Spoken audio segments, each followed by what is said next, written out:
Alright, what's up guys? So first off, the Ward Barrera fight to me was a solid, good fight. Ward did what he was supposed to do, got the W and avoided getting hurt. I see a lot of people with opinions that Ward dominated or Barrera did better than expected. To me, it was just a good competitive fight, but nonetheless, it was a setup fight. Ward had the pick of the litter. Any light heavyweight take that fight, especially a top 10 or top 20 fighter. I mean, look at it logically. Beating Ward puts them on a path to Kovalev for the championship. Plus, you know, with Ward, they know that he's definitely a good fighter, but the chances of them getting seriously damaged is very, very slim. It's pretty much a safe fight for their health and gives them a chance to jump into title contention. Rock Nation seems to be struggling right now. I mean, Cotto generated some good revenue against Canelo. But to me, Rock just couldn't take a chance on Ward taking a loss, and they couldn't prevent Jay-Z from cashing out on this big Kovalev fight. You better believe Ward and Virgil knew they were fighting Barrera long before anyone else did. You gotta believe he was specifically picked for Ward. And this was a good fight, man. Ward's first fight at light heavyweight. And Ward's stock definitely went up. People are starting to talk about him again. Barrera's stock went up. To me, it was a win-win situation. I mean, Ward had that long layoff. He was able to remove some rust. Kovalev was even able to let the media know that his prediction was right and Ward winning. He also said that Ward should have been able to stop him instead of just getting the decision, which is kind of like a backhanded compliment, but it built to the fight that we all want to see. Apparently, both Kovalev and Ward will face another opponent before they face each other sometime toward the end of this year. I think it'd be nice if they just fought each other next. I heard people talking that Ward still has to kind of tune up some stuff from the long layoff, but you know, this is the fight that they can both cash out on, man. Neither of them really has a large following by themselves, but pairing them together, it's going to be a great pay-per-view event.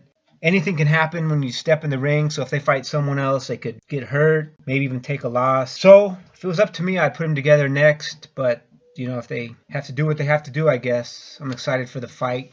Don't get me wrong, I'll still, as we speak, I'll still pick Kovalev. In my opinion, Barrera rocked Ward a couple times, got a couple really solid hits in.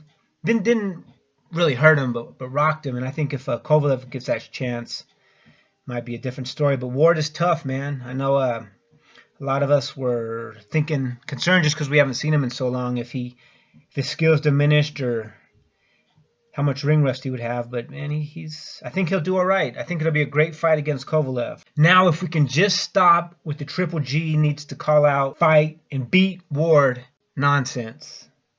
I mean, how stupid is that? Mayweather saying that he has to jump up to light heavyweight or even super middleweight, beat Ward, come down to 154 or even 147 to fight this retired clown. I can't believe people even take this seriously.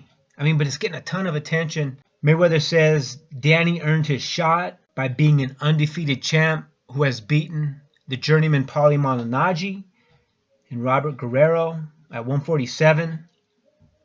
To me, how is that earning a shot? Even in retirement, this clown is still messing up the welterweight division, which is one of the hottest divisions right now. But no one seems to fight each other. You have Porter and Thurman who are supposed to fight soon, I think in June. Manny and Tim are about ready to fight. But you also have Brook, Vargas, Garcia, and possibly Khan. We'll see how that plays out. But all these guys need to mix it up instead of taking the easy fights and hope that they get to earn a shot against Mayweather.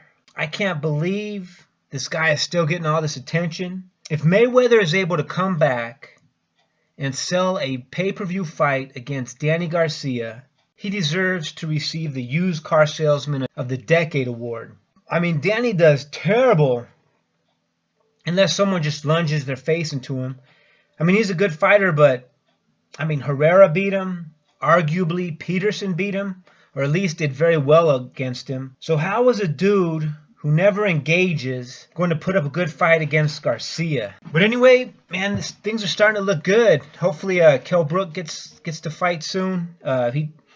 I mean, that wasn't much of a fight this past Saturday, but he's saying that he wants a big fight, so he's going to retire. And man, I think the welterweight division is the best right now if these guys would just fight. Let's hope Manny and Tim put on a good fight, and then Porter and Thurman. But anyways, great weekend of boxing. I had no complaints. Is exactly what we wanted to see, in my opinion. I know some people said it was a domination, not a competitive fight. I thought it was good. Anyways, you guys have a good rest of the Monday. Take care. Oh, and once again, Floyd, stop being a jackass. Stay in retirement.